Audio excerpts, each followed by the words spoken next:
Je suis André Kempetil, Atelier Kempetil, oui, j'ai appelé la conférence Adaptation. Je vais essayer de le faire en français. Je vous prie de m'excuser le français un peu germanistique ou quoi. Adaptation parce que, la série de conférences s'appelle Adaptation. Et en fait, oui, c'était aussi un peu la question de Simon à nous. Comment est-ce que vous voyez la situation actuelle, etc., etc. Et pour moi, il me faut dire, oui, pour nous, c'est un peu un point d'interrogation dans le sens que, en fait, nous n'avons pas adapté notre manière de concevoir des bâtiments, en fait. Nous avons vraiment adapté, bien sûr, à la crise dans le sens qu'il n'y a plus de travail en Pays-Bas. En Pays-Bas, la situation est en fait terrible. Il n'y a pas du tout de boulot. Mais concernant le style de l'architecture ou la manière à voir l'architecture, en fait, nous avons commencé dans des circonstances en Pays-Bas qui sont comme une crise permanente, en fait, au moins si on a une certaine ambition, peut-être. Dans ce sens-là, oui, des adaptations, oui, des outils de travailler, mais pas de la manière de concevoir de l'architecture. Quelques mots sur notre agence. Nous avons notre agence à Rotterdam, dans l'usine Vanelle Fabriek, qui est un monument historique dans un endroit très magnifique, cette hall industrielle. Établi en 2000 de Oliver Till et moi. Oui, nous avons commencé dans le contexte néerlandais des logements sociaux. Et maintenant, en ce moment-là, on a des commandes dans plusieurs pays en Europe. La plupart de nos commandes se trouvent en Belgique, mais on a gagné aussi un concours en Suisse, par exemple, en Suisse allemande, pour la rénovation d'un monastère, que je ne montre pas aujourd'hui, mais juste pour le mentionner. On fait beaucoup de concours internationaux, on a gagné plusieurs prix, en fait, on a réussi de créer un mix super intéressant de travail, de logement, de bureaux, de bâtiments publics, de rénovation, etc. etc. On fait tous chez nous. Comme Simon a déjà mentionné, Oliver Till et moi, nous venons de l'Allemagne de l'Est. Et ça, c'est tellement particulier dans le sens que c'était un contexte particulier, bien sûr un régime quasiment communiste. Et pour l'architecture, le fait qui est intéressant, c'est en fait représenté par cette carte postale. C'est une carte postale de l'Allemagne de l'Est, avec une certaine fierté et un enthousiasme pas du tout dérangé par un mouvement de 68 ou quelque chose comme ça. Ils sont continués la moderne jusqu'à 89. Et même dans les années 80, on a envoyé des cartes postales qui montrent deux hôtels qui sont quasiment identiques, qui sont presque exactement les mêmes, qui sont construits complètement des éléments préfabriqués, Plattenbau, comment ça s'appelle en allemand. Et oui, ça, il faut comprendre un peu comme contexte qui nous a beaucoup influencé comme des enfants. Et un autre exemple qui est aussi super significant, je trouve, ça c'est l'image qui représente la production de l'architecture de l'Allemagne de l'Est dans un lexique de l'architecture le plus important de l'Allemagne de l'Ouest, même avant la chute des murs en fait. Et on n'a pas montré des bâtiments, on n'a pas montré des axonométries, de perspectives, quoi. On a juste montré un détail. Et ça, c'est le détail de cette technologie de Plattenbau avec lequel on a construit beaucoup de grands ensembles en Allemagne de l'Est, qui a une certaine intelligence. Et ça, c'est en fait très important, peut-être aussi concernant notre architecture ou notre influence, nos influences comme enfants peut-être. Pour peut-être continuer cette histoire ou cet thème de cette série de conférences, il faut, à mon avis, poser peut-être premièrement la question, c'est quoi notre époque? Dans quelle époque est-ce qu'on vit? Je raconte ça à partir du contexte européen ou de la région où on paye avec l'euro. En Suisse, c'est encore un peu autre chose, je trouve. Dans ce sens-là, je ne sais pas aussi exactement, est-ce qu'on peut vraiment parler d'une crise en Suisse? C'est aussi très relatif peut-être. Mais de toute façon, il faut comprendre notre époque, à mon avis, pour conclure quelque chose pour l'architecture. On pourrait peut-être commencer avec l'architecture et qu'est-ce qu'on a dans notre vie architecturale au moins. Il faut faire tous très bon marché, cheapness, on veut plus pour moins, c'est aussi un peu l'esprit calviniste en Pays-Bas, mais en fait partout en Europe c'est un peu ça avec en particulier le maître d'ouvrage public et une standardisation brutale comme conséquence. Ensuite, on peut parler des identités et une crise des identités qui est vraiment là, qui a de relation avec une certaine accélération de la perception, aussi de pression des médias, et bien sûr il y a une nouvelle organisation de toutes ces identités en Europe aussi. On a maintenant des Français qui vivent en Pays-Bas, on a des Néerlandais qui vivent en France, en Suisse, il y a des Allemands comme moi qui vivent en Pays-Bas et qui a même une entreprise là de 20 personnes, etc., etc. Il y a un mix, un mélange des identités en fait. On peut constater, à mon avis, qu'on a clairement une diminution du rôle de l'architecte et on semble avec ça une subculturalisation de la profession qui est très négative à mon avis. Et on a, si on regarde la production de l'architecture, il y a 95% de la production grise qui est pas du tout inspirant. En même temps, on parle de plus en plus sur, ça s'appelle durabilité, je ne sais pas exactement c'est quoi, mais tout le monde parle de ça. En particulier, c'est très bizarre si on regarde la production grise qui est absolument le contraire d'être durable, à mon avis. On peut constater qu'une approche holistique, c'est pas du tout dans la nature du capitalisme qui se passe en ce moment-là.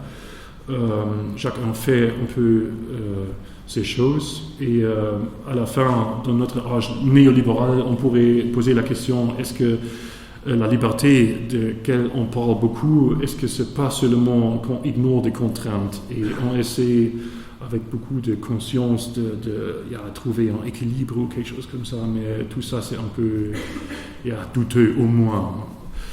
À la fin, tout ça on doit prendre comme inspiration, comme architecte, et à la fin on peut dire oui, aujourd'hui il faut créer des produits qui sont bon marché, n'importe comment. Et l'entreprise ou le label qui est significant pour ça, c'est IKEA en fait. Et en fait, ça c'est une partie qui donne à nous une très grande fascination, qui est sûrement une source de nos inspirations. Et l'autre côté, c'est en fait l'histoire de l'architecture, en particulier le classicisme dans l'histoire de l'architecture. Et pourquoi ça? Parce que si on regarde par exemple le Panthéon à Rome, qui est un des meilleurs exemples, on pourrait dire premièrement, tout ça se base presque toujours sur une base analytique et logique et rationaliste. On peut constater qu'il y a une continuité historique grandiose depuis 5000 ans au moins. Il y a un développement évolutionnaire de prototypes. Et on a trouvé toujours, au moins si on regarde l'histoire, comment elle se présente à nous aujourd'hui, on a trouvé des solutions intemporelles pour des questions contemporaines. Bon, on pourrait dire qu'il s'agit d'une architecture évidente et holistique, avec des qualités générales, comme des dimensions généreuses, de choix d'une bonne échelle, de bonnes proportions, une certaine monumentalité. Le traitement de la forme, ça c'est toujours raciné dans une certaine tectonique et la symétrie qui est juste le miroir de la nature en fait. Il s'agit d'une architecture très durable. Juste si on voit un bâtiment comme le Panthéon à Rome, qui est très âgé maintenant, très ancien, heureusement, on ne peut pas le refaire aujourd'hui parce que avec la durabilité d'aujourd'hui, on va le construire, on va le détruire probablement. Et dans ce sens-là, nous posons la question, est-ce que ça serait possible de trouver un classicisme pour le 21e siècle, pour nos temps? Et nous prouvons que oui, tous nos travaux, tous nos projets sont dans cet esprit, en fait, à lire. Premièrement, avec un rationalisme suivant toujours la logique structurelle du projet, travaillant avec des prototypes. Ça, ce sont des prototypes qu'on a analysés après quelques années de production chez nous. Qu'est-ce qu'on fait en fait? On fait des cours, on fait des bâtiments très compacts, on fait des zones ouvertes, on fait aussi des barres de bâtiments par exemple. On essaie toujours de souligner l'aspect prototype. On pourrait dire aussi qu'une de nos sources d'inspiration, c'est de commencer toujours avec la source banale, pourquoi on veut construire, et la source banale aussi de typologie, comme par exemple ici le palais impérial de Kyoto, japonais, de l'empereur japonais, qui en fait est seulement une ferme un peu améliorée, un peu plus élégant, un peu plus grand, mais à la fin c'est complètement raciné dans l'architecture très banale, très base du Japon. D'être bon marché, cheap, comme inspiration, on prend toujours comme point de départ, comme par exemple dans ces bâtiments-là, le mix d'être condamné d'accepter 95% de standards et de faire juste 5% des exceptions, bien choisi bien sûr, comme dans ce projet-là que je montre plus tard. Un certain minimalisme sublime, dans le sens que minimalisme, c'est pas une chose qu'on peut choisir juste comme ça. Nous trouvons que le minimalisme, c'est quelque chose qui est imposé par les circonstances économiques. On pourrait dire que l'architecture est en train de disparaître et peut-être il faut trouver une architecture qui disparaît mais qui est imposante et importante en même temps. La question de l'articulation publique, c'est très important pour nous. Aujourd'hui, tout le monde parle de fragmentation, de couper des choses en morceaux. Nous trouvons que ce n'est pas du tout évident. Il faut au contraire unifier de gens, le peuple. Il faut trouver des manières de présenter les aspects qui unifient les êtres humains et pas souligner les aspects qui coupent tous dans des fragments. En 2004, nous avons eu une exposition à Berlin. Et pour ça, on a fait un petit livre qui est à voir ici. Et là, on a trouvé comme label pour notre architecture cette specific neutrality, neutralité spécifique, qui veut dire que nous constatons aujourd'hui une certaine contradiction entre le vouloir d'avoir des architectures très spécifiques qui se distinguent et en même temps d'être forcé de faire tous totalement neutres, à vendre, à revendre, à relouer, etc. etc. Et en fait, le monde des architectes qui font le spécifique et le monde des architectes qui font le neutre sont vachement coupés et séparés. Et nous essayons, dans un esprit protestant peut-être, de unifier les deux dans notre architecture ou idée architecturale en fait. Ça veut dire cette idée de IKEA classicisme pourrait peut-être décrire ce qu'on cherche. En fait, une architecture objective dans un âge de subjectivisme, une architecture aussi absolue dans un temps de relativisme et une architecture holistique en temps hédoniste. Bon, ça c'est pour peut-être le cadre ou la théorie. Je voudrais vous montrer quelques projets et j'ai 3 groupes de projets. Premièrement, de logement, deuxièmement, de projets publics, construction neuve et troisièmement, de projets publics de rénovation, restructuration. Les logements, Nous avons commencé notre carrière d'architecte de logement avec ce projet-là.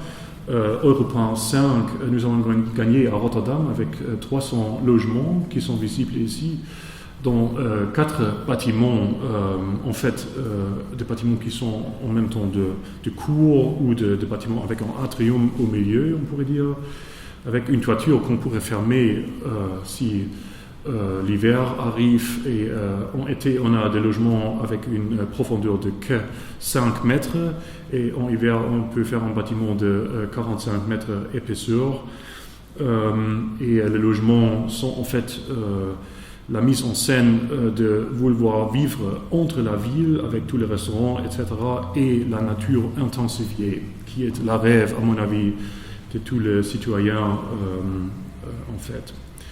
Avec cette idée qui pour nous était un peu le premier projet où nous avons juste abstrait et utiliser nos expériences dans des autres agences et nos idéaux de nos études, juste unifier tout ça.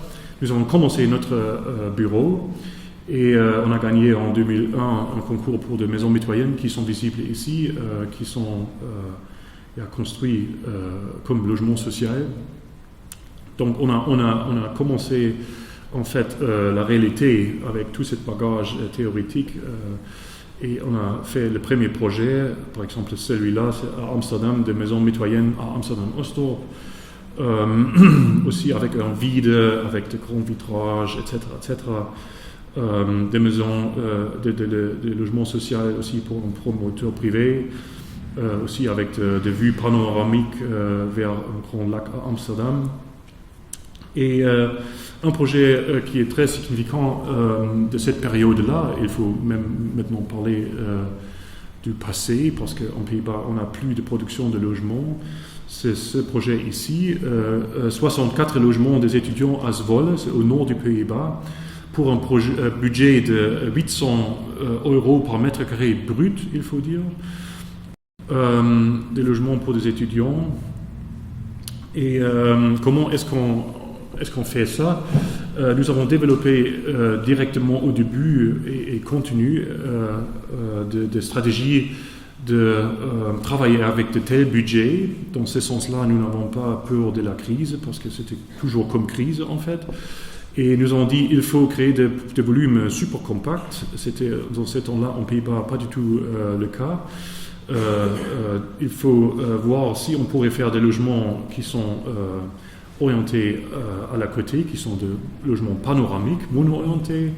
Et avec cette stratégie-là, on pourrait, malgré les demandes du bilan énergétique, des prestations énergétiques, on peut faire des façades complètement vitrées pour donner le logement une certaine légèreté de vue, toutes des caractéristiques qu'on trouve super importantes pour des logements. Ça, c'est le site. On voit au milieu ici le site. C'est typique pour le Pays-Bas. On a à une côté la production de construction neuve dehors les villes en fait, et on a en même temps la restructuration des années 60, des aréales des années 60, et ça c'est un tel projet des années 60 de grands ensembles qui sont restructurés. Et il y avait ce type de logements là, des petits bâtiments, des appartements et des maisons mitoyennes, et tout ça, la nature, il y a tout bien développé. En fait, si on le voit, on pense pourquoi les démolir, mais là, le maître d'ouvrage, il pense que dans 10 ans, on a des problèmes sociaux avec tout ça, parce que les besoins acoustiques entre les logements ne suffisent plus, etc., etc. Beaucoup de raisons pour dire oui, on démolit tout ça et on commence à nouveau. Et ça se passait là aussi. Et on voit ici 3 projets qu'on a eus là. Et à cause de la crise, on a juste construit celui ici que je vous présente maintenant. Les autres sont juste arrêtés à cause de la crise. Et ici, on peut voir comment ça marche. Heureusement, ça c'est aussi un grand avantage en Pays-Bas.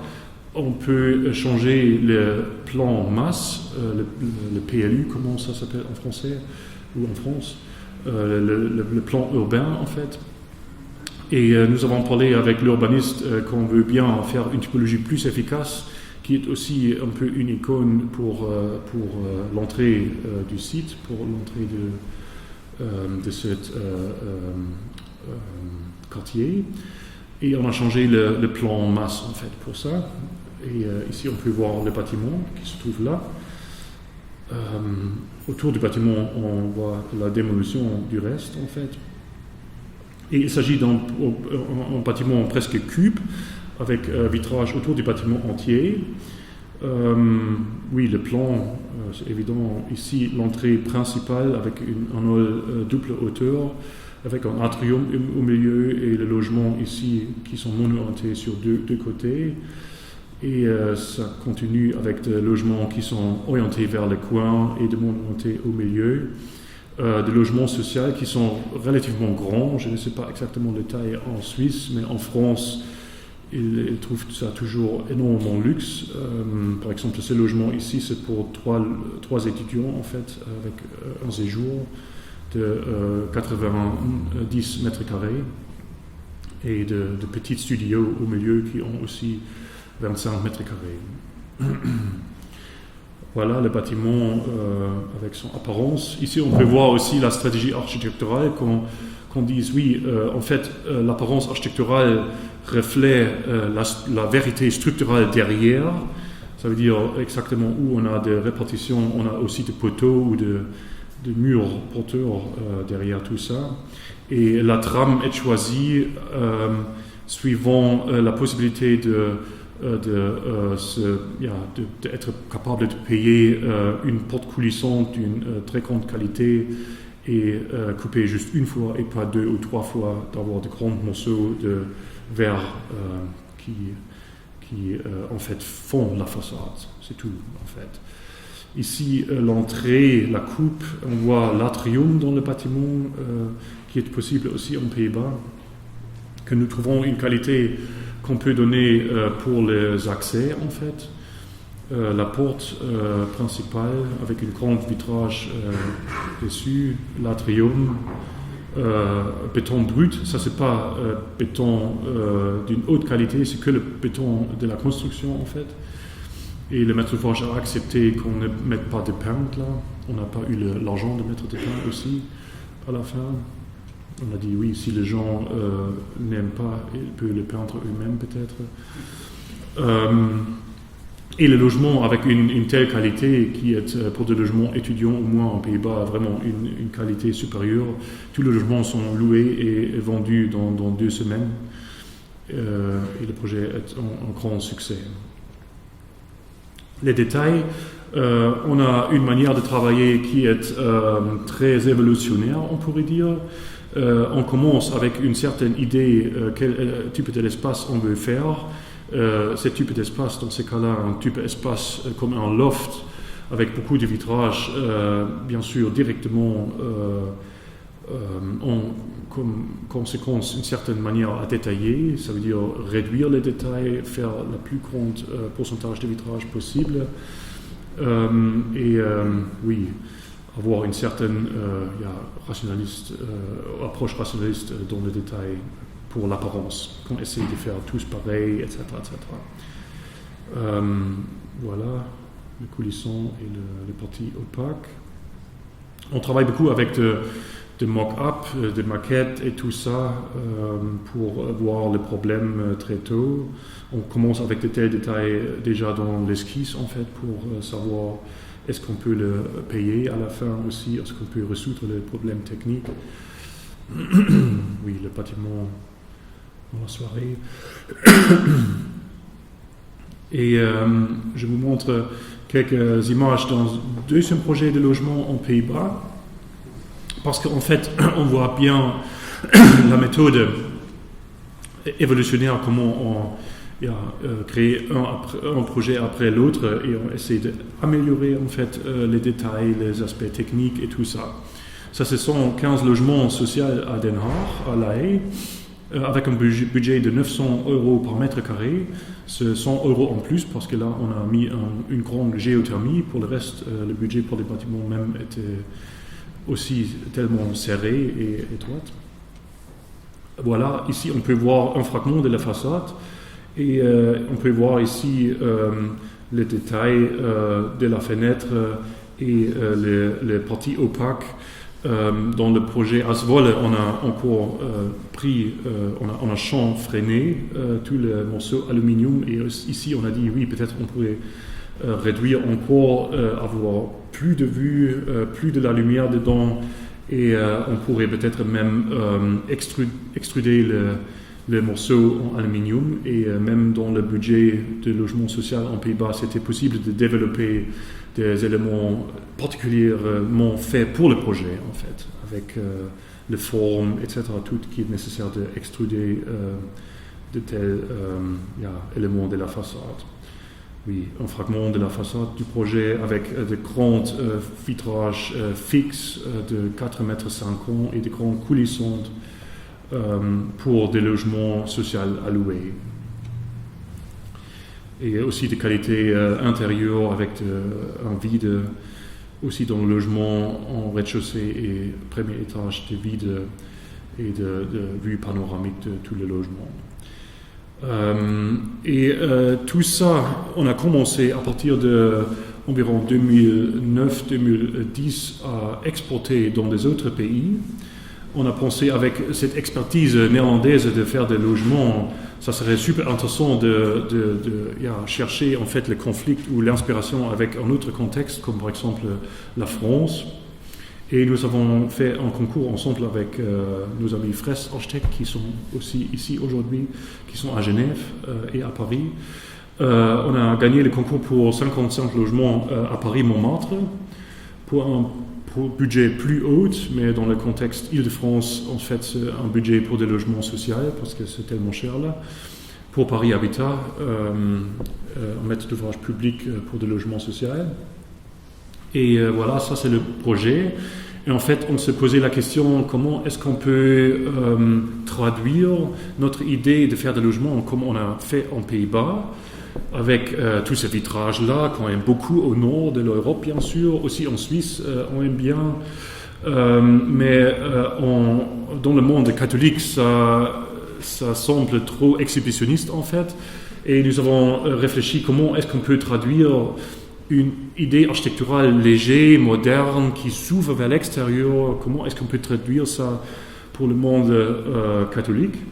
Et on a pensé que peut-être un jardin d'hiver structurel qui pourrait jouer un rôle comme espace tampon pour l'intimité des gens, mais aussi comme espace tampon thermique, etc. Ça pourrait être peut-être une stratégie. Et on a cherché des moyens, des stratégies, comment on peut se permettre, dans un budget quand même restreint, de le payer là. Et avec une certaine fierté, je peux dire que nous avons analysé 35 environ projets en France et nous avons réussi de faire le projet environ 30% plus compact que tous les projets en France, peut-être sauf la Coton-Vasel qui sont supérieurs en fait. Mais pour le reste, à mon avis, oui, on a réussi de faire le plus compact qu'on peut faire en France, je pense. Ça c'est Paris avec le boulevard périphérique et le projet se trouve là. Aussi pareil qu'en Pays-Bas, en fait, les circonstances du projet, on a des zones industrielles, des zones de grand ensemble des années 60 qu'il faut faire quelque chose avec. Et aussi en France, de temps en temps, on fait une rénovation comme la tour pour les prêtres de la Coton-Vasel, mais souvent on pense aussi dans des catégories de démolir. Cette tour-là, c'est exactement la même que la tour pour les prêtres qui était rénovée par la Coton-Vasel. Et cette tour-là, malgré la propriété du même maître d'ouvrage, elle va être démolie. Et les gens qui en vivent là déménagent dans nos bâtiments, en fait. Le contexte là aussi de logements des années 30 et un parc qui a une bonne qualité Et oui, on voit ici un peu comment on a travaillé sur le concours. On a essayé dans les contraintes parisiennes qui sont vraiment très très fortes. C'est très compliqué de trouver des libertés en fait, de trouver en fait la solution idéale pour cet endroit-là, unifier le plus possible le bâtiment. À la fin, on a commencé avec 2 bâtiments plus ou moins efficaces, 3 bâtiments. À la fin, on est arrivé sur 2 bâtiments les plus compacts qu'on pourrait faire. Ici, on voit le bâtiment, le rez-de-chaussée, avec aussi un cabinet dentaire et ici une PMI, un accueil pour le maire et pour les enfants. Et oui, des caves et une cour au milieu et en dessous un parking. Et oui, le projet se trouve ici, tourné par une école qui se trouve là et des projets de logement avec une bibliothèque sur ce côté ici. Ça, c'est le boulevard périphérique et ces 2 bâtiments vont peut-être protéger le projet un peu de bruit du boulevard périphérique. Beaucoup de contraintes, par exemple, on a voulu de vue vers le parc René Binet qui se trouve là, pour les voisins là, pour ça aussi cette ouverture entre les 2 bâtiments pour avoir des vues royales. Et des contraintes du PLU parisien, du gabarit et tout ça, c'est vachement compliqué, c'est super compliqué. Même dans le concours déjà, on a essayé de réduire les tailles, par exemple à 20 cm épaisseur pour rester dans le gabarit. Oui, le plan type du concours, le logement dans ce morceau ou dans ces bâtiments-là un peu irréguliers. Ici, on a essayé de commencer avec un prototype symétrique qui est adapté sur ce côté-là. On voit le jardin d'hiver qui est autour, les tailles de logement et aussi les accès, les noyaux et tout ça, c'est super compliqué à faire. Après, on a fait ça, on a vraiment validé les conditions qu'on a eues en Pays-Bas avant. C'était un paradis comparé avec ça, il faut dire. Une coupe du logement, le jardin d'hiver, le séjour, on peut voir le concept clairement. Tous les aspects du bilan énergétique, le jardin d'hiver joue bien sûr un rôle comme espace tampon thermique en hiver et en été.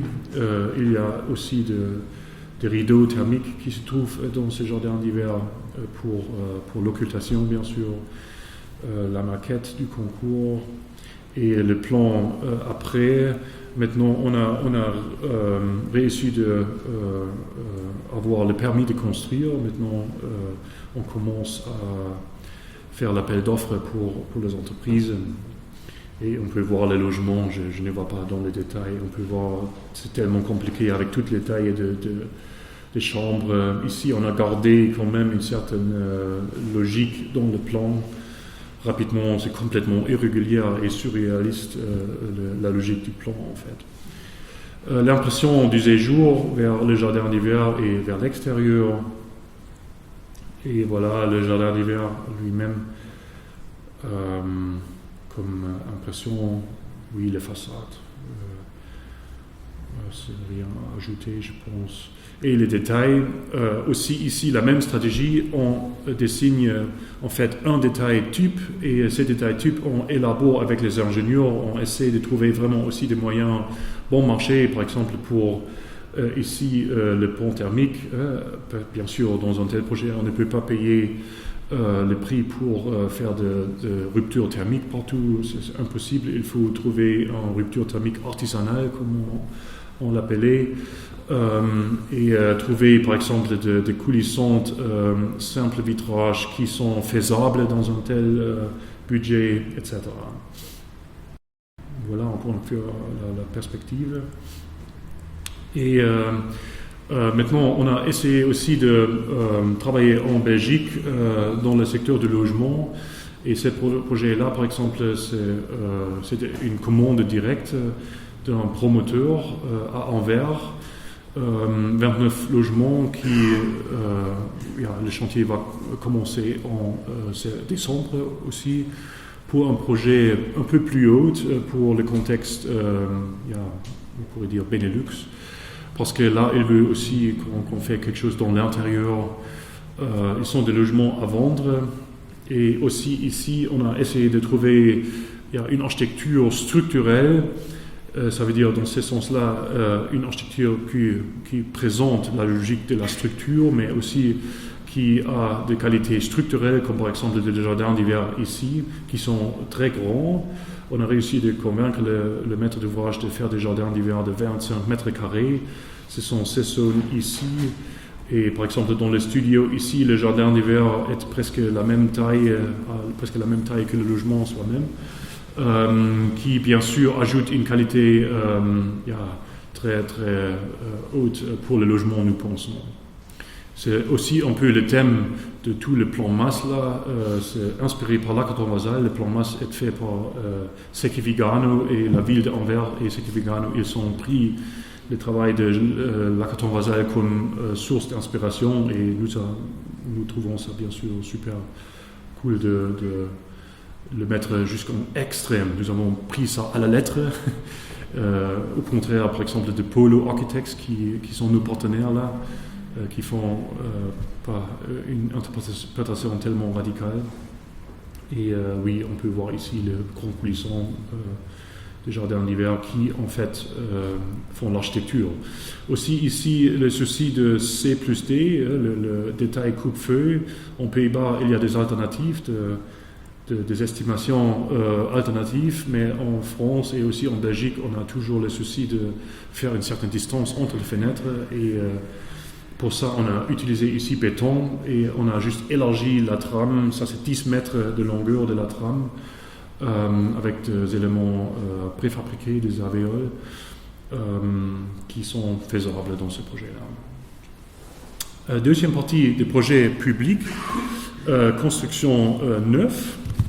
Et nous avons commencé l'agence à une côté avec des projets de logement, à l'autre côté nous avons commencé très tôt de nous intéresser dans le bâtiment public. Ça c'était la première construction qu'on a fait, un petit pavillon de cassière de bouteilles de bière en fait, qui était inspiré par cet effet d'être forcé de faire quelque chose pour rien. Le budget du bâtiment c'était 25 000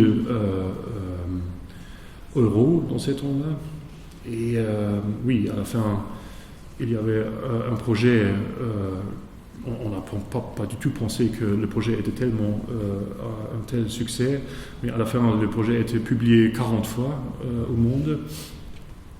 Et le projet après, c'était encore un pavillon sur le terrain de l'exposition de jardinerie internationale à Rostock en Allemagne, le pavillon néerlandais il faut dire, et on a construit à Rotterdam au centre ce bâtiment-là qui est une construction pour une scène pour des activités de groupes de musique et de théâtre, etc., en plein air.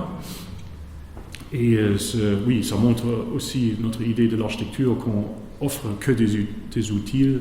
Ça, c'est que une dalle et un toit. Et le toit, c'est 35 mètres portés, sans poteaux, et deux volumes sur les deux côtés qui prennent de chaises, une cuisine, etc., pour servir des activités sur cette scène. Ou un autre petit projet, un centre de jeunesse à Amsterdam, pour vraiment un budget absolument ridicule. On a trouvé la manière la moins chère pour isoler la partie opaque qui se trouve dessus la partie vitrée. C'est environ 30 € par mètre carré pour l'isolation et la finition à l'extérieur. Une couche polyuréthane, une mousse en fait, polyuréthane. Et en dessous, les vitrages collés structurellement. Et bien sûr, c'est un équilibre de trouver une technique super bon marché pour se permettre de gaspiller un peu, pour le dire comme ça, sur le rez-de-chaussée. Bon, le projet jusqu'à maintenant peut-être le plus important de notre agence qui est de réaliser, c'est la salle de concert de Franz Liszt en Autriche, à Reiding, un petit village. Et oui, le maître d'ouvrage, c'était une société France Liszt, qui ont gagné le concours entre une petite ville en Hongrie et Autriche, le concours pour recevoir des subventions européennes pour faire un monument pour Franz Liszt à la fin.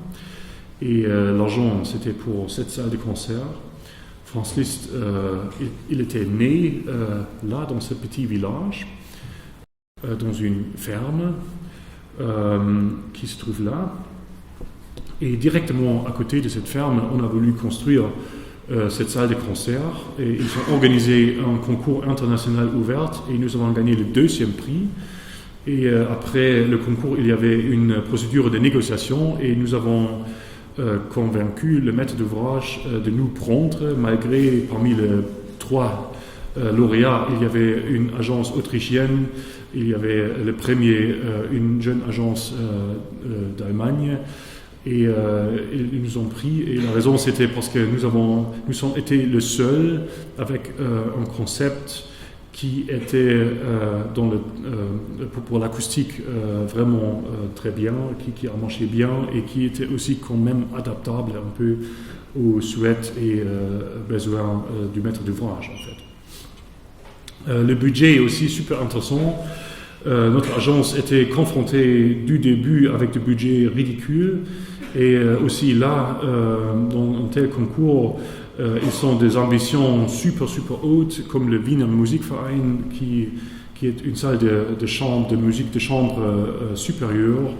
Et pour nous, la réalité, c'était un projet comme pour le logement social ridicule, et comment le faire en fait.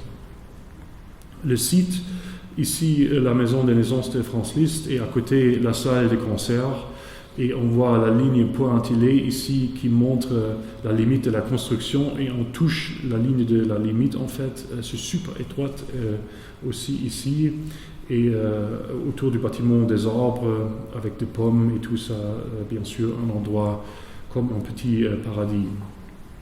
La salle en fait très simple, on a essayé déjà dans le concours de trouver une stratégie super compacte. C'est un de nos typologies compactes. On met la salle au milieu et on met le foyer autour de la salle, en fait, très classique. Les autres fonctions comme les toilettes, etc., font partie de cette couronne autour de la salle. Et le premier étage, le bâtiment a 2 étages seulement, un vide pour le foyer et pour l'est, les endroits pour les artistes pour se préparer et les espaces techniques et des bureaux bien sûr. Déjà dans le concours, toujours quand on fait des concours, on analyse le pays où on fait les concours, on regarde beaucoup de projets, on essaie de comprendre la culture, on essaie de comprendre quoi coûte combien là, où est-ce qu'on peut stratégiquement mettre de l'argent, où est-ce qu'il faut stratégiquement enlever de l'argent, quel élément pourrait être plus cher, quel moins cher, etc. Et on s'est dit dans le concours déjà, il faut fermer la façade. On a commencé avec une façade complètement vitrée, mais c'était pas faisable, c'était clair du début. Et on a dit oui, il faut fermer la façade, mais peut-être on peut mettre sur chaque façade une vraie fenêtre en fait. Concernant l'acoustique de la salle de concert, en fait, c'est assez simple. Parce que nous avons juste pris dans le concours le Neufert, et le Neufert dit clairement comment il faut faire une salle de la musique de chambre avec des proportions longueur 8, hauteur 4 et largeur 5, si je ne me trompe pas. Il faut suivre dans une manière très orthodoxe cette règle. Et avec ça, on a presque toujours déjà l'acoustique. Et les autres, dans le concours, il y avait 150 participants et il n'y avait que 15 qui ont eu une bonne acoustique. C'est aussi remarquable que les architectes ne s'occupent pas de l'acoustique s'ils font un concours pour une salle de concert. C'était aussi assez marrant pour nous. Et à la fin, oui, nous avons juste pris le Neufert, on a dimensionné la salle comme ça. Et il faut rester dans cette marge. Et bien sûr, il y avait des autres choses. On a demandé quand même aussi un acousticien dans le concours.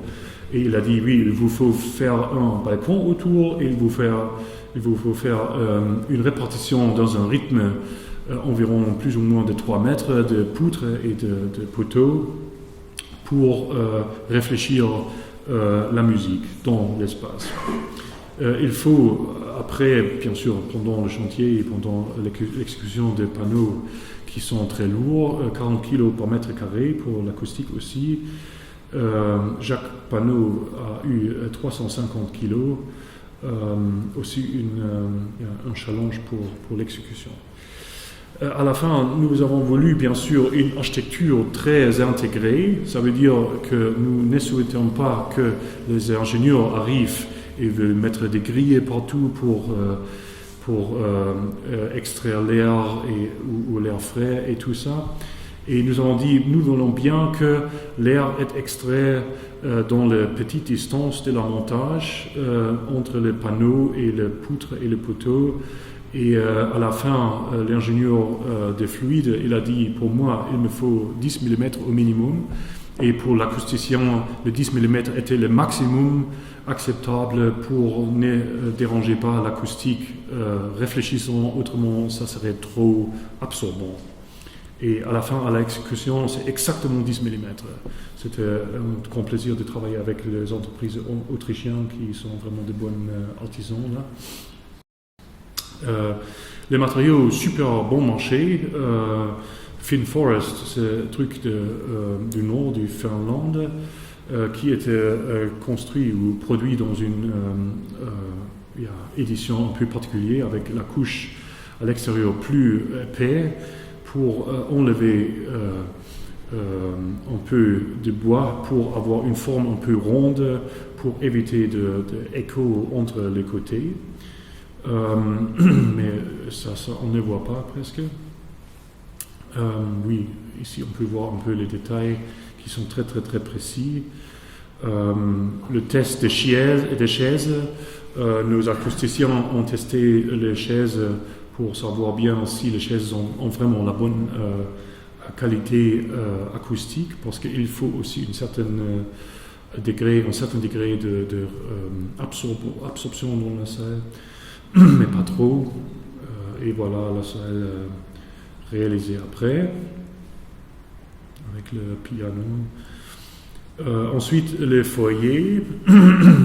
Ici, on a mis de bois sur le sol, de bois industriel en fait, pour arriver dans le budget. Et le plus intéressant dans le foyer, ce sont les vitrages, comme vous pouvez voir ici à droite. Ce sont des vitrages acryliques, c'est pas de verre.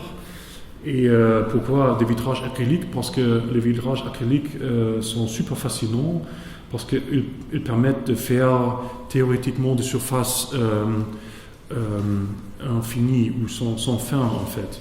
Parce qu'on peut comment dire, juste connecter les morceaux et les plier et coller et polier, et on ne voit pas le lien. Et normalement, c'est utilisé dans des aquariums, comme par exemple ici. Et nous avons fait en fait le premier bâtiment en Europe avec une façade isolante avec vitrage acrylique. Bien sûr, il y a beaucoup de soucis avec ça, techniques. Par exemple, sur le 18 mètres de longueur, c'est un morceau de 18 mètres en longueur. On a 6 cm de décalage, et ça, il faut prendre bien sûr dans le cadre, dans la menuiserie. Et bien sûr, il y a des autres choses, comme par exemple comment transporter ça, etc. etc. Et par exemple, pour la menuiserie, on a conçu la menuiserie nous-mêmes, et pendant le chantier avec l'entreprise, c'est encore amélioré. Et en fait, parce que le vitrage bouge, il ne faut pas fixer, il faut la laisser coulisser sur de petits morceaux de plastique qui n'arrêtent pas du tout ce mouvement-là. Voilà, les vitrages sont arrivés sur le chantier. À la fin, ils sont transportés avec un camion, conventionnellement. Ici, on peut voir le coin, le lien entre oui, le poteau et le vitrage et le sol, etc., tout très très bien exécuté par les entreprises. Et ici, on peut voir l'effet spatial. Pourquoi on a choisi bien sûr ce type de vitrage? C'est parce qu'à l'extérieur, bien sûr pour la façade, mais aussi pour l'intérieur, pour avoir cet effet spatial que la maison existante, la maison de naissance, fait partie en fait de l'espace intérieur. Elle presque rentre dedans. Et à l'extérieur, c'est vraiment une fenêtre et 2 portes sur les 2 côtés, et ça fait la façade, et pour le reste, c'est complètement fermé. Et voilà, encore quelques images. Avec les grandes portes qui sont 4 mètres x 4 mètres, on peut ouvrir le foyer complètement pour des réceptions, pour des soirées, etc. Et voilà, c'est un peu ça. Et ce type de fenêtre se trouve sur 3 côtés. Sur l'entrée aussi, on voit la garde-robe, la vestiaire. Et ensuite, la façade opaque, c'est pas un enduit normal, c'est un enduit polyuréthane, c'est une couche polyuréthane qui est juste mis comme visible ici sur ça. Et en fait, la façade est très complexe, en fait, avec plusieurs couches. Peut-être on ne peut pas aller trop dans les détails. On a fait plusieurs tests pour le faire possible. Ce n'était pas une technique certifiée pour des façades, c'est une technique qu'on utilise normalement pour des toitures. Et pour les façades, il était nécessaire de faire des tests aussi pour la durabilité de cette technique-là. À la fin, le bâtiment semble comme un grand morceau de tofu, par exemple. Nous avons trouvé ça très charmant, ça glisse, ça réfléchit l'environnement. On peut intégrer aussi des éléments comme, par exemple, des lampes. Et on a essayé de faire tout ça très très très fort. Les angles sont très très pointés. Et bien sûr, aussi pour avoir une certaine relation avec l'architecture locale. On a des granges là, comme par exemple cette grange à gauche. Et cette architecture est très forte là. On a toujours cette couleur blanche. Une architecture très très basse et très simple, et nous avons essayé de trouver bien sûr un lien avec cette architecture, avec le nouveau bâtiment qui est en même temps traditionnel mais en même temps aussi complètement contemporain. Voilà. Et bien sûr dans le contexte de la nature là, c'est très charmant. Et la troisième partie des projets publics et de rénovation et aussi une piste, un thème que nous intéresse depuis le début de notre agence, parce que Oliver et moi, nous venons d'Allemagne, et en Allemagne c'est normal de rénover des bâtiments. En Pays-Bas, c'est plus le pays de démolir et construire à nouveau. Et nous avons cherché quand même toujours de manières, des concours pour faire des rénovations aussi. Et oui, maintenant c'est un thème aussi parce qu'on ne peut pas construire tous à nouveau tout le temps. C'est aussi un peu bizarre de penser ça. C'est un des grands malentendus. Nous trouvons des architectes aussi aujourd'hui de faire que de formes sexy qui sont complètement neuves. Et ça, c'était le premier projet qu'on a réalisé comme projet de rénovation en Pays-Bas. Une commande de maître d'ouvrage, comment ça s'appelle, maître de construire, je ne sais pas. C'est l'agence centrale qui s'occupe de l'architecture en Pays-Bas, en fait. Et ils sont beaucoup de bâtiments vides là, bien sûr. Partout, comme partout en Europe en fait, et il faut trouver des fonctions. Et qu'est-ce qu'on fait? On fait des musées, et pour ces bâtiments-là, on a pensé on peut faire un musée aussi.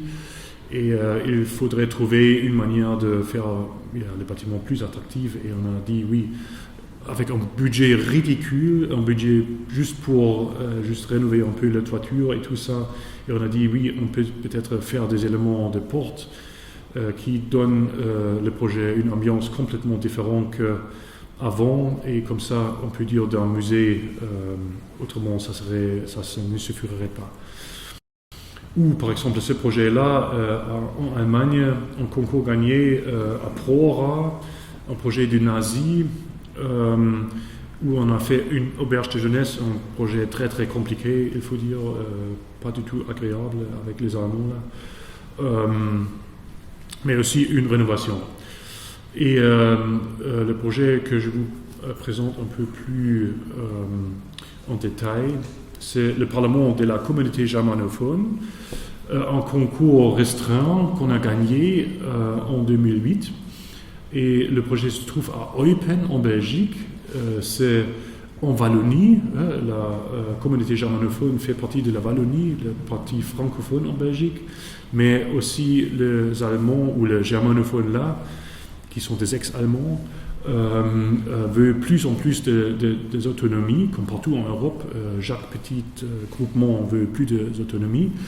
Ils sont en Parlement depuis des années 80. Et aussi, eux, ils ont besoin plus d'espace, comme tout le monde, et ils sont chargés en nouveau bâtiment pour leur Parlement, et c'est maintenant notre projet, en fait. Juste pour l'histoire, la communauté germanophone se trouve à la frontière entre l'Allemagne et la Belgique, très proche de la France aussi. C'est un résultat de la guerre, de la Première Guerre mondiale, où on a coupé ce morceau de l'Allemagne. La France a imposé ça pour avoir plus de distance avec les Allemands, en fait. Mais en fait, c'est une région type de la frontière germanophone, francophone. Super intéressant parce qu'eux, ils ont fait partie de l'Allemagne et de la France plusieurs fois dans l'histoire, à partir de la chute de l'Empire romain, en fait. Et ils parlent aussi tous les deux langues courantes. Et oui, c'est une ville pour un Allemand très particulier parce qu'il parle l'allemand. C'est comme à Aachen, qui se trouve 30 km de ça. Mais quand même, ils sont très belges aussi d'une certaine manière. Par exemple, le drapeau là, on ne le trouve pas en Allemagne dans ce sens-là. Ou aussi la manière comment on parle, etc. c'est tellement particulier. Le bâtiment avant la reconstruction, un ancien sanatorium, pas un bâtiment très beau, mais quand même un bâtiment significant pour les gens là. Ils ont voulu le garder, trouver une nouvelle fonction. Le bâtiment a été construit en 1918, directement fini à la fin de la guerre, très intéressant aussi. Et nous avons gagné le concours avec la proposition de juste ajouter la salle assemblée comme socle devant le bâtiment. C'était bien sûr ici la tâche de trouver une manière qu'on ne démolit ou détruit pas le bâtiment avec un bâtiment neuf, qu'on ne dérange pas, qu'on trouve une manière qui même peut-être souligne le bâtiment ou le mettre même sur un socle. On a essayé de le mettre sur un socle. Et pour le bâtiment neuf, on se posait la question comment est-ce qu'on peut faire le bâtiment neuf, en particulier la façade et la toiture, parce qu'on voit beaucoup de la toiture du bâtiment existant. Et on a dit oui, peut-être on peut couvrir tous avec des plantes, avec une façade ou une toiture verte, qu'on utilise aussi la même technologie pour la façade. Et comme ça, on a un coussin, on pourrait dire peut-être vert, etc. Le projet se trouve ici sur cette colline-là, avec une bois qui est autour. Et on voit ici le bâtiment et le bâtiment neuf, le bâtiment existant, le bâtiment neuf. Un grand parking énorme. Eux, ils veulent bien être très très durables, mais on prend bien sûr toujours la voiture. Et ce n'était pas du tout possible de réduire le parking. On a essayé, mais c'était pas du tout possible. Ici, le bâtiment sur le rez-de-chaussée, on entre ici à cette portico avec le poteau, avec les colonnes. Et on voit ici dans le foyer ou dans l'accueil, et après dans le foyer, on prend cet escalier ici qui est nouveau. Ça, c'est existant, et ça c'est la partie existante qu'on a complètement vidée pour créer cet escalier, pour à la fin entrer dans le sous-sol, qui ici n'est pas un sous-sol parce que la colline permet d'intégrer un bâtiment neuf là qui fait une connexion logique avec le bâtiment existant. La salle d'assemblée, c'est clair en fait, on n'a pas besoin de l'expliquer à mon avis. Et le foyer devant comme un couloir un peu plus large qui joue le rôle comme foyer. Ici on peut voir la coupe, comment ça marche dans la topographie là, avec la colline. On fait la connexion dans le sous-sol du bâtiment existant. Et les étages normaux du bâtiment existant sont des étages très normaux avec un couloir au milieu et des chambres sur tous les deux côtés qui sont flexibles, qu'on peut mettre de salles de réunion, mais aussi des bureaux pour une personne, etc. Intéressant, c'est par exemple la construction. Dans la rénovation, on trouve toujours des surprises. Dans chaque temps, on a construit dans une autre manière. Ici, par exemple, dans les années 10 du XXe siècle, on a commencé de réduire le budget pour les constructions. Et ici, par exemple, les dalles sont conçues des éléments béton avec des trous dedans. Et ils sont coulés juste avec ces petits morceaux de béton avec un morceau d'acier qui unifie tout ça à la fin. Et ça, c'est tout. Et on peut voir ici les morceaux de béton, les petits cailloux, on pourrait dire. Et il y avait déjà des dalles qui sont tombées parce que c'est pas vraiment stable.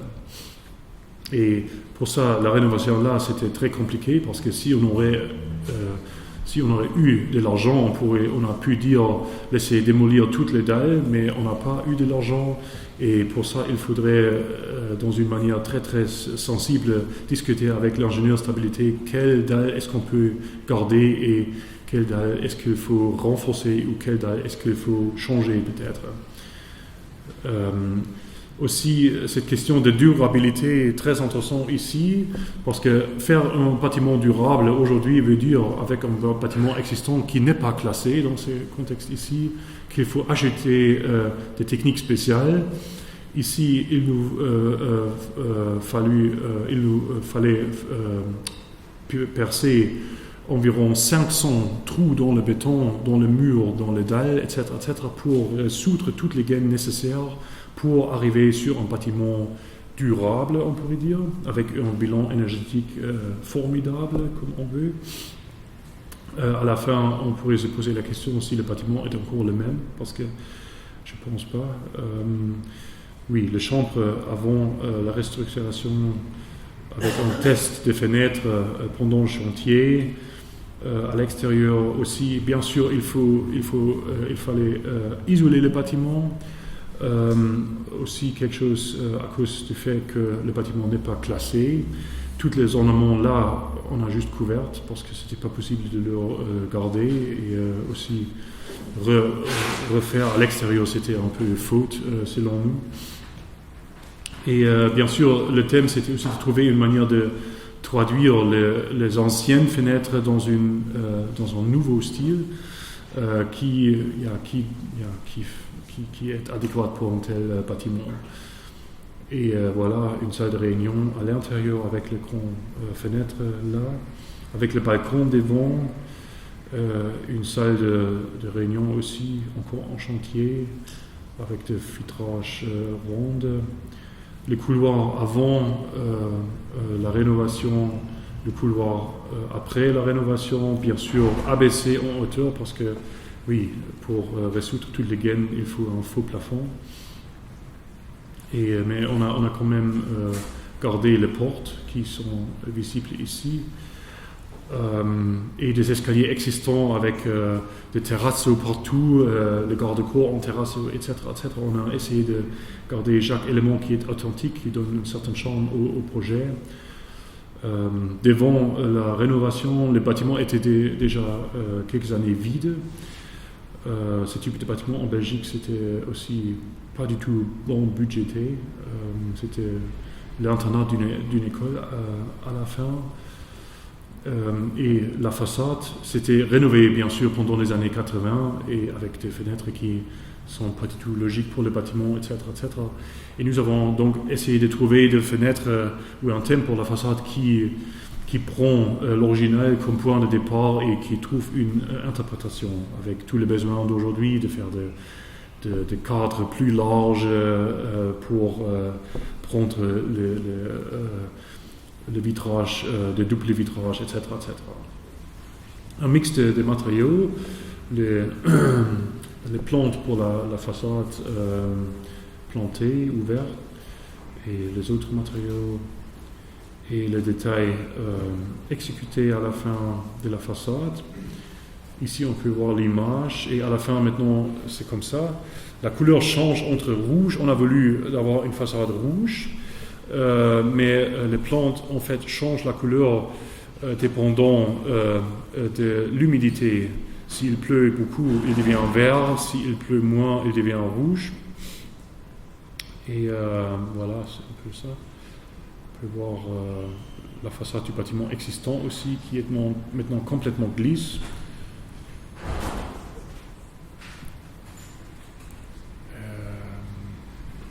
Et le projet est presque fini, encore 2 semaines et le chantier est fini. Le grand porte, encore un thème qui est pour nous toujours très important, d'avoir des éléments qui sont monumentaux. Ici, une porte de 4 mètres en hauteur qu'on a ajouté pour la salle d'assemblée.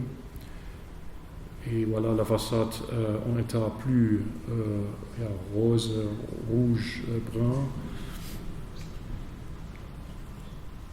Et la salle d'assemblée, ici le même thème qu'on a essayé de trouver des panneaux acoustiques qui unifiaient ou qui sont capables d'intégrer les techniques spéciales, qui sont capables d'être dans ces cas-là absorbants comme qualité acoustique. Et on a dit oui, peut-être on pourrait travailler avec ces matériaux-là. Ce sont des petits morceaux de bois, en fait un pavé en bois, qu'on a dit oui, on pourrait peut-être mettre les morceaux dans une distance de 3 mm, leur coller sur de bois ou sur une construction derrière.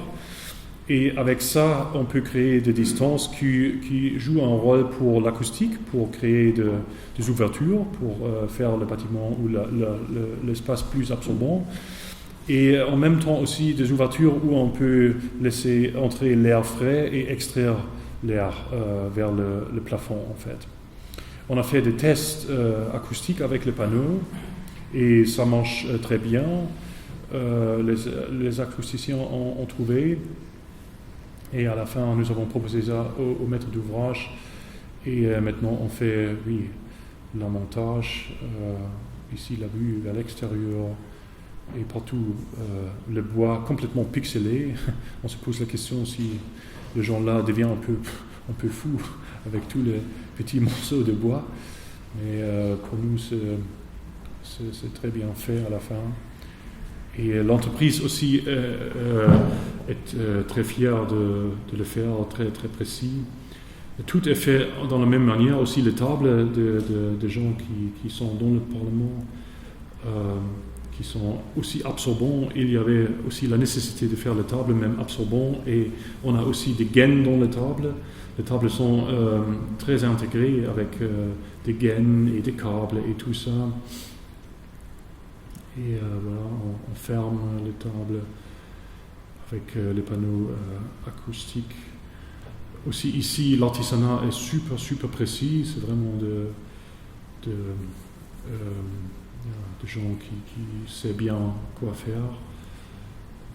Et voilà. À ce côté-là, cet espace, c'est pour les gens de journaux, les journalistes en fait. L'entrée de la salle. Et à l'autre côté, il se trouve le traducteur. Les foyers avec le même sol en bois aussi, en chantier maintenant, avec des vitrines sur tous les deux côtés, et on a l'éclairage zénithal qui donne de la lumière. Et aussi ici, oui, pendant le chantier, l'escalier qui fait la connexion entre les deux, le nouveau et l'ancien, en chantier. Et le dernier projet que je voudrais vous présenter, c'est le cirque d'hiver à Gand. Et ça, c'est un projet tellement particulier. Et le maître d'ouvrage, c'est en fait la ville de Gand. C'était aussi un concours restreint qu'on a gagné, en fait. Et on peut voir ici l'image du concours, en fait. Oui, on peut peut-être commencer avec l'endroit. Le bâtiment se trouve ici, directement au centre de la ville de Gand. Et complètement caché, complètement emballé par des bâtiments urbains de la ville, en fait, de logements et de tous, des magasins, etc., etc. Le bâtiment a que 3 entrées qu'on peut voir ici. Les flèches montrent les entrées. On ne voit pas du tout presque le bâtiment à l'extérieur, c'est complètement caché. Et l'opération de rénover le bâtiment fait partie de l'amélioration de tous les quartiers ici. Ici, on construit une très grande bibliothèque pour la ville de Gand. Et le cirque d'hiver, c'est le deuxième projet en fait, culturel le plus important de la ville. En fait, le cirque d'hiver est construit à la fin du 19e siècle. On peut le voir ici, ça c'est ce bâtiment ici. Il y avait 2 versions. La première version est brûlée dans un grand incendie. Après, on a refait le bâtiment et en 1923, il est réouvert et en 1930, quelque chose, il était faillite. Et en 1940, oui, ça c'était l'intérieur de ce cirque d'hiver, bien sûr avec un gradin en bois. Et vraiment, oui, il y avait, je pense, 16 cirques d'hiver en Europe, quelque chose comme ça, et ça c'était un de ces 16 cirques d'hiver. C'était complètement important pour la ville. Beaucoup de gens qui ont suivi toute la revue là, et à la fin en 23 quand même faillite à cause du cinéma en fait. C'était la raison parce que les gens n'ont plus allé dans le cirque. Et après, dans les années 40, il y avait un mec qui s'appelle Ghislain Mahy, qui a acheté le bâtiment et qui a commencé de collecter de vieilles voitures là, et il a refait les voitures. Et à la fin, dans les années 80, il a eu la plus grande collection de oldtimers mondiale. Dans ce bâtiment-là, il a eu 950 voitures, limousines, et encore 100 camions et vélos, et même en avion, etc. Et il a complètement changé le bâtiment. Ça, ce sont des voitures de sa collection. Je l'ai calculé, il a acheté tous les 3 semaines une voiture pendant 40 ans. Et il a complètement changé le bâtiment. Il a reçu le cirque d'hiver avec les gradins dedans. Il a démoli tous les gradins. Il a construit des rampes partout dans le bâtiment. En fait, il a construit peu à peu un bâtiment comme le musée de Mercedes-Benz à Stuttgart de Ben van Berkel. Il a construit sans être architecte dans une manière super adéquate, très fin, tous les détails très inspirés.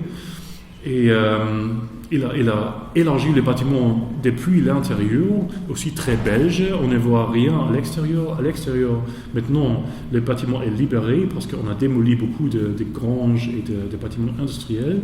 Maintenant, on voit un peu la cacophonie qui est juste logique de l'intérieur, mais à l'extérieur, ça ne fait pas du tout du sens, en fait. On voit que des bâtiments sauvages et des extensions arbitraires. Et oui, on voit ici tout ça. Et voilà. Ici, devant, on va construire la bibliothèque. Et c'est maintenant à nous de faire quelque chose avec cette grande colline de je ne sais pas quoi. Et on essaie de trouver une certaine structure dedans. Et la structure qu'on pourrait trouver serait ça, qu'on dise, oui, il y a une certaine horizontalité, on peut parler de marche de bâtiments presque, comme une stupa, le bâtiment de la ville, de la rue ici, et les extensions de Mahi, et bien sûr la coupole originale qui se trouve là. Et il faut absolument travailler dans un concept situatif, on pourrait dire peut-être. Ça commence avec les entrées, parce que les entrées sont presque invisibles dans la ville. Par exemple, ici, ça c'était l'entrée principale pour le Cirque d'hiver, que j'ai montré dans cette autre photo, avec tous les gens devant. Comment indiquer l'entrée d'un tel bâtiment qui devient maintenant un bâtiment culturel pour la ville, en fait. Et les autres entrées, ça c'était par exemple le showroom de Mahi pour montrer ses voitures. Il a vendu de Fiat, en fait. Et maintenant, dans notre interprétation, on a essayé de, par exemple, définir des matériels qui sont pareils dans toutes les trois entrées, des grands vitrages, etc., pour indiquer qu'il se trouve quelque chose derrière ces bâtiments-là. Quelques photos du bâtiment en état actuel. On peut voir vraiment une quantité de détails et des espaces qu'on ne peut pas montrer tous ici. C'est vraiment incroyable que ce mec a construit des dents. Ici, le vieux Cirque d'hiver, et il a acheté de sites derrière, il a acheté des autres bâtiments derrière, il a combiné le bâtiment avec des rampes. Maintenant, tout le bâtiment, on peut accéder avec des rampes, et les voitures étaient partout dans le bâtiment, en fait, jusqu'au 4e niveau. Et les rampes, on peut voir ici, avec un effet spatial supérieur, avec des détails comme la moderne des années 20 du XXe siècle. On trouve tellement beaucoup de villas de Corbusier dedans, par exemple. C'est vraiment la villa La Roche, par exemple. On le trouve dedans parce que c'était les mêmes idées spatiales. Et Mahi, il était aussi un moderne, en fait, malgré qu'il n'était pas un architecte. Mais il a influencé beaucoup la manière comment tout est détaillé, etc. etc. Et voilà. Et oui, c'est une romantique de ruine aussi, bien sûr, dans cet état ici. Et bien sûr, maintenant, on a beaucoup de discussions. Est-ce que les poutres sont encore suivantes? Est-ce que les planchers sont assez forts de prendre le charge d'aujourd'hui? Bien sûr, le bâtiment n'est pas classé. C'est aussi très compliqué. Et c'est un monde de soi-même.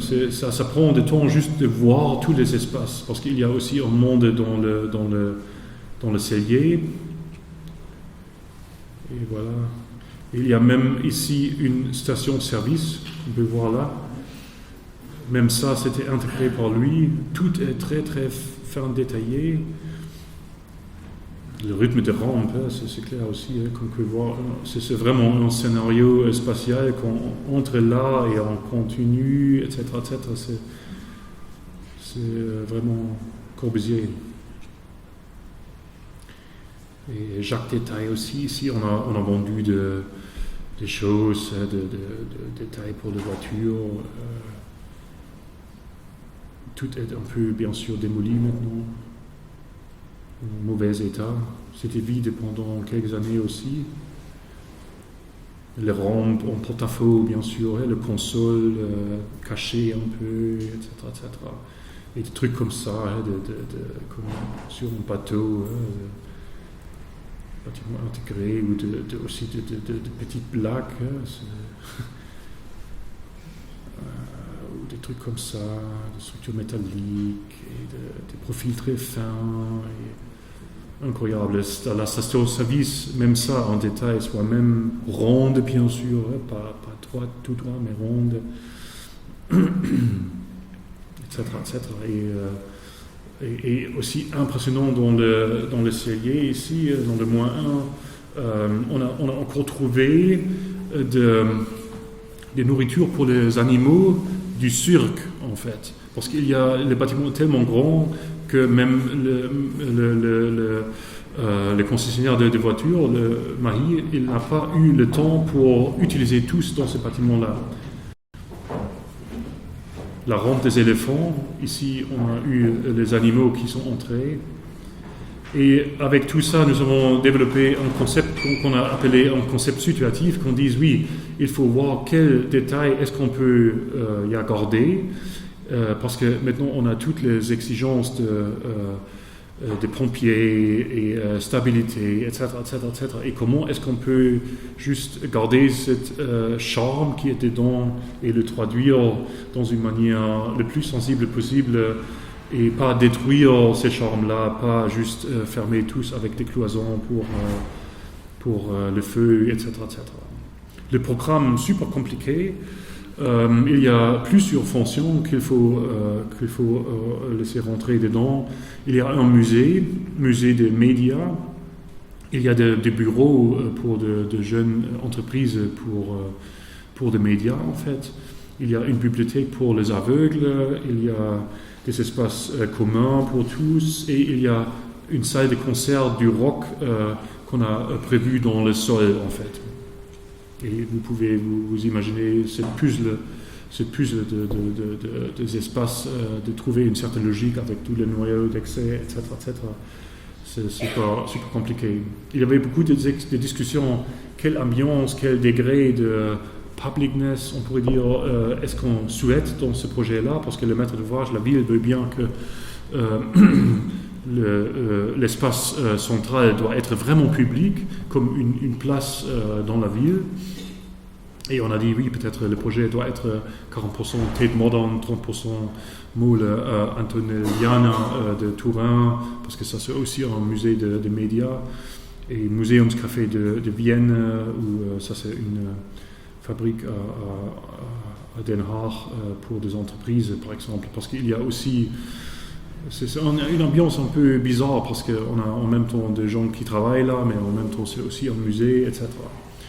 La salle de concert, on a proposé de le mettre dans le sous-sol, et pour ça il faut creuser dans l'atrium, en fait. Ça veut dire on démolit le sol là et on creuse 8 mètres plus profond dans le bâtiment existant pour résoudre dedans cette salle de concert. Et avec cette idée, on a aussi gagné parce que ça crée les conditions acoustiques les plus favorables, parce qu'autrement on ne peut pas faire 120 décibels sans déranger les voisins. Voilà la coupe. Oui, on peut voir comment ça marche. On a plusieurs niveaux. La ville de Gand, c'est aussi avec des collines, des hauteurs différents, qui sont bien sûr aussi tellement compliqués pour le projet. C'est même tellement compliqué qu'on ne sait pas exactement jusqu'à où les voisins ont leur propriété, parce que le bâtiment est vraiment comme une collage, une bricolage juste dans le quartier, en fait.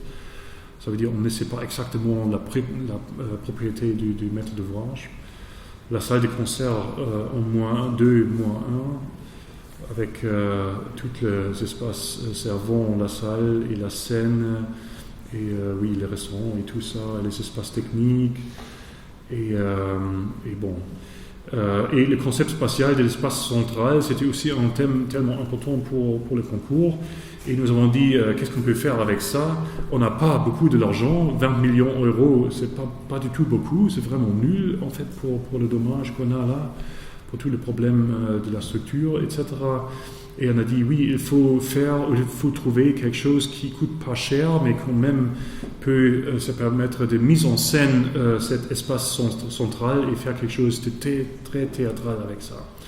Et en fait, parce qu'il y avait la question, est-ce qu'on peut construire au milieu? Et nous avons dit, non, pas du tout, il faut vraiment éviter qu'on construise là.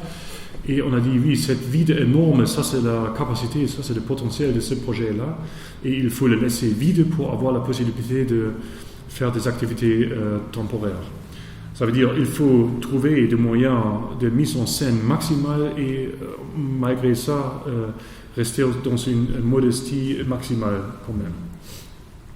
Et pour ça, on a dit oui, peut-être on peut parler d'un revenu du cirque d'hiver, et on revient avec cette mise en scène parce que Gisela Mahi, le concessionnaire de voiture, il a enlevé toute cette mise en scène, il a juste présenté la structure et nous avons dit on revient avec cette mise en scène, on ajoute un rideau, on l'appelait pendant le cours le The Magic Curtain, le rideau magique, pour se permettre de faire des projections qui font partie bien sûr de ce musée de médias qu'on veut faire là. Et oui, ça c'était tout. Juste pour finir, nous avons fait un livre en 2012, si ça vous intéresse. Presque tous les projets que j'ai présentés sont dedans, avec beaucoup des explications de textes. Presque vendu le livre, j'ai entendu de Hatje Kans, éditeur allemand. Et c'était ça. Merci beaucoup.